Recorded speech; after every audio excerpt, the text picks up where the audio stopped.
the BRIC countries. Brazil, they had a revolution. They did it right. There are some countries who've got it right. I have a home in Brazil. So I know the grassroots of Brazil. I would say they got their economy right. They got their management right, the social responsible lifestyle right. Then I look at Russia, one of the worst failed states. In 1990, they got their independence. And what has happened in Russia? It's ruled by the oligarchs. The poor are poor, the rich are rich. And here in the West, we embrace the Abramovich of the world.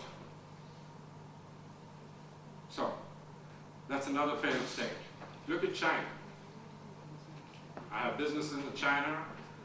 I've spent the last 10 years spending a lot of time with the workers of China. That is not a liberal society. It is not a democracy. But trust me, they have discipline, and they are a successful nation. And today, if the Americans don't cook their books, they are the #1 economy in the world. I look at India, where I grew up. We talk about it as the best democracy in the world. Every state is run by a dynasty, nepotism, and we talk about it as the best democracy showcase in the world. There is not one state in India that has got free elections,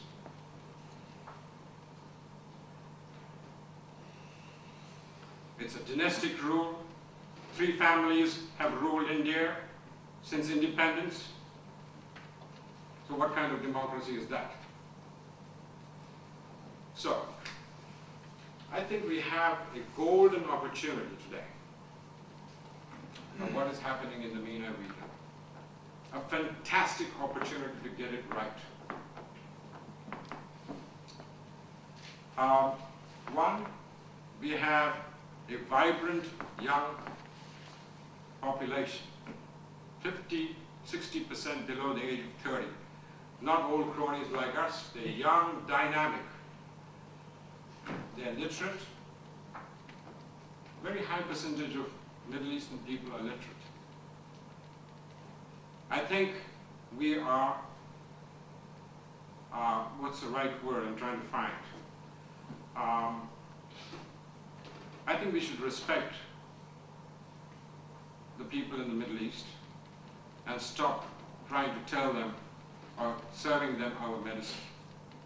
I think they're very well enough to govern themselves. What we need to do is to invest in that region, and that is the most important thing that we should do, is education, invest in infrastructure, build a fantastic capital market structure where enterprises can raise capital and create employment. There's no point having speeches, going and selling arms to these people. That's not what we should be doing.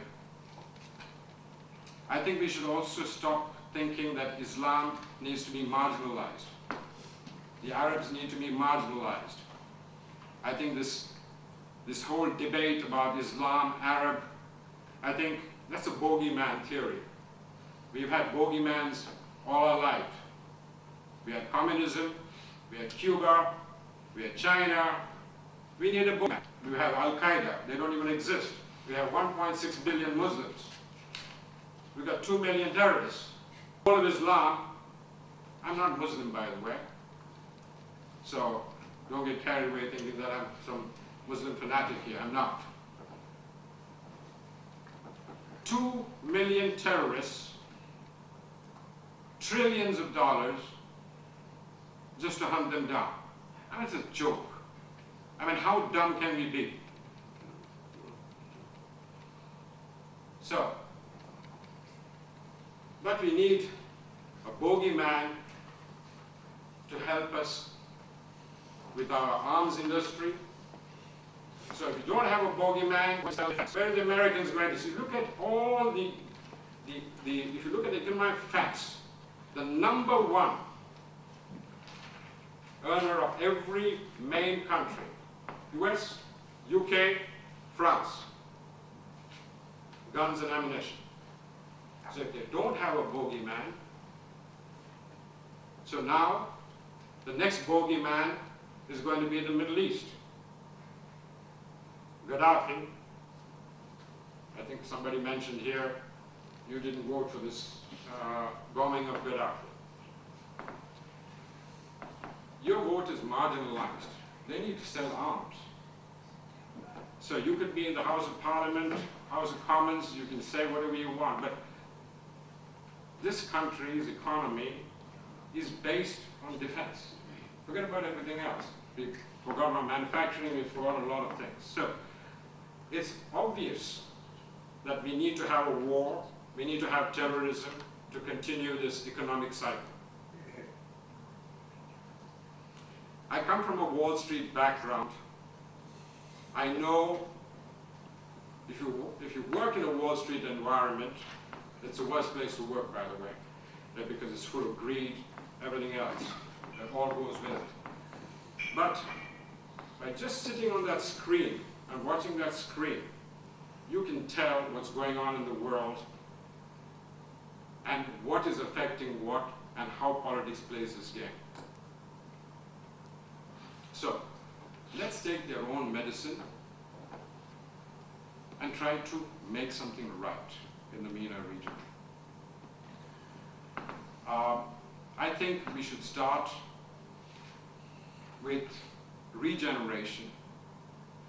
I think it's like what has happened in Brazil. What's happened in China. Why is China so successful? Because they have technology, they have education. They're building from the bottom upwards. So if we want to rob from the Middle East or from the MENA region, let's invest in them before we rob them.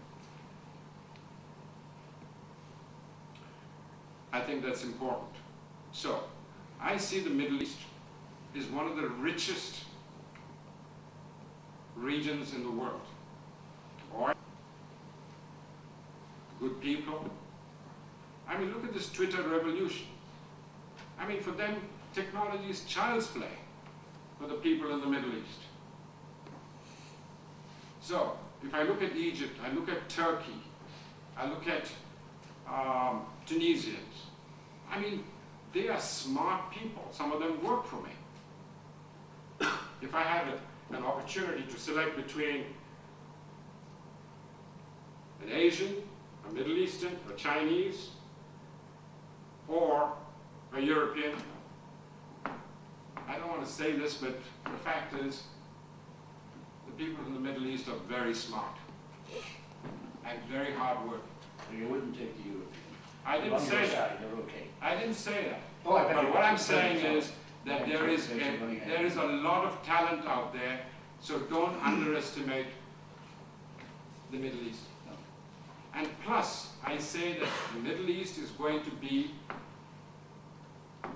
a trade bridge for Europe between Africa and Europe. And if you get it right, it will be the next China sitting at our doorstep, because you have young talent, cheap labor, logistics, you have all the resources you want. So what China did in 20 years, you could do in the Middle East. Plus you don't have a language barrier. So from an economics point of view, I think the Middle East and the Middle East, apart from oil, I think there is an opportunity here, a golden opportunity for us to work within that region for the benefit of Europe. Because we have a long relationship with the Middle East, between Europe and Middle East. think it could become the supply chain of Europe. And that's what I would advocate, is to look at a possibility of looking to invest in this region, and rather than selling arms, politicizing the situation, of course you're going to have the divide. You're going to have the divide. Politicians are going to be there, they're not going to disappear. Oligarchs are going to appear. But I think this time around, if the West wants to play a role in the Middle East, then forget the age-old medicine. Look for opportunities. And I think for us, where I sit, it's a golden era for us. And I think we need to make friends in the region and to establish new businesses. So I think there's a great opportunity for us in the 21st century, at the beginning of the 21st century. I think it's one of the greatest opportunities economically, both for the West, for the US, for China, and for the rest of the world. I think the Middle East is a great opportunity. Thank you. Thank you, Mahesh. That was time of pessimism. But without further ado, if I can now bring to the floor towards a 21st century economy, the partnership approach, to London again. Thank you very much, Moeen. It's a pleasure to be invited today. As you said, my background is in markets. I used to work in the city, but I've got better, I assure you. And I worked at the International Petroleum Exchange for some time, and came up with products like exchange of futures for swaps, volatility trading, all sorts of esoteric financial structures. I've always had an interest in that. I set up a .com afterwards, which is where I'm interested in where markets and enterprises sort of converged.